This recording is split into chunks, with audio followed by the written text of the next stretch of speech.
Assalamualaikum warahmatullahi wabarakatuh.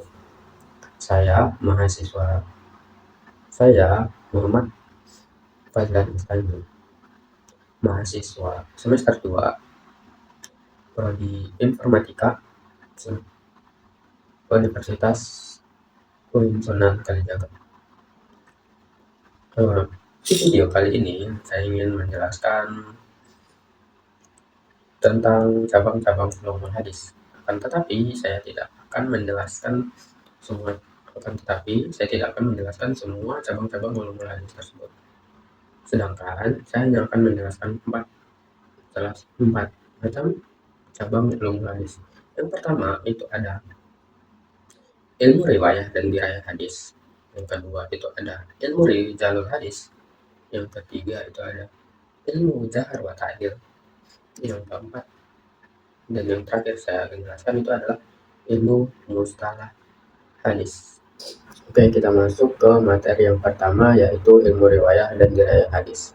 Nah, ilmu riwayah hadis itu sendiri melibatkan cara menerima, mencatat, dan menyampaikan suatu hadis dari generasi ke generasi berikutnya. Ilmu ini membahas tentang bagaimana hadis itu disampaikan oleh lisan maupun tertulis oleh para perawi dari Rasulullah SAW hingga hadis tersebut sampai pada ulama saat ini. Ciri-ciri ilmu riwayah hadis itu sendiri, yang pertama yaitu berfokus pada periwayatan hadis, yakni bagaimana hadis itu diriwayatkan dan disampaikan. Yang kedua itu menjaga keaslian sanad dan matan hadis agar tetap sesuai dengan yang aslinya.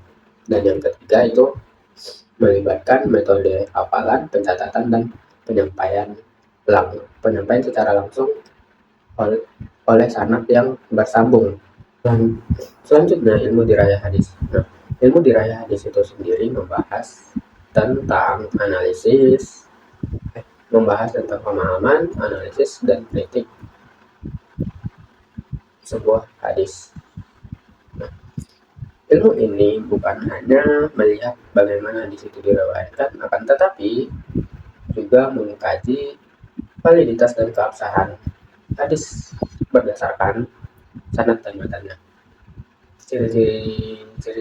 Ciri-cirinya yaitu berfokus pada kritik dan analisis terhadap sanad dan matan hadis. Yang kedua, memastikan apakah hadis itu sahih, dhaif, dan lain sebagainya. Yang ketiga itu melibatkan kajian tentang kejujuran dan kredibilitas para perawi. Dan yang terakhir atau yang keempat yaitu memastikan apakah hadis tersebut bertentangan dengan Al-Quran ataupun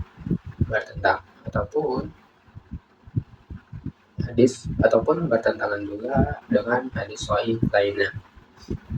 Masuk ke cabang ilmu hadis yang kedua, yaitu ilmu rijalul hadis. Ilmu rijalul hadis ini sangat penting posisinya dalam mengetahui para rawi, dikarenakan ilmu ini menjelaskan tentang riwayat hidup perawi, mazhab yang diyakini, serta keadaan perawi pada saat menerima sebuah hadis, Nah, kitab yang berisi keadaan perawi yaitu salah duanya kitab Tarikh al-Ruwat dan kitab Jarh wal Ta'dil. Nah, kitab Tarikh al-Ruwat ini menjelaskan tentang sejarah hidup perawi, dari kapan dan di mana ia dilahirkan, dari siapa ia menerima hadis, dan juga siapa yang telah mengambil hadis daripadanya. Dan berisi tentang kapan dan di mana perawi ini wafat. Sedangkan kitab Jarh wal Ta'dil ini berisi tentang kualitas pribadi seorang perawi, dari segi integritas kepribadiannya, maupun dari segi kapasitas intelektualnya.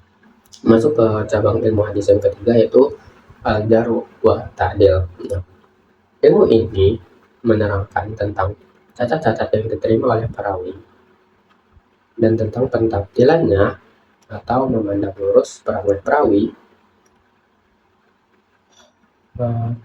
memandang lurus perangai perawi dengan kata-kata yang khusus dan menolak sama sekali atau menerima periwayatan hadis oleh mereka.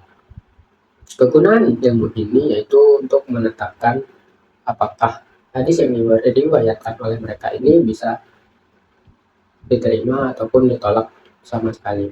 Nah, kondisinya itu apabila seorang perawi ini dijar oleh para rawi sebagai perawi yang cacat, maka periwayatannya itu harus ditolak sama sekali.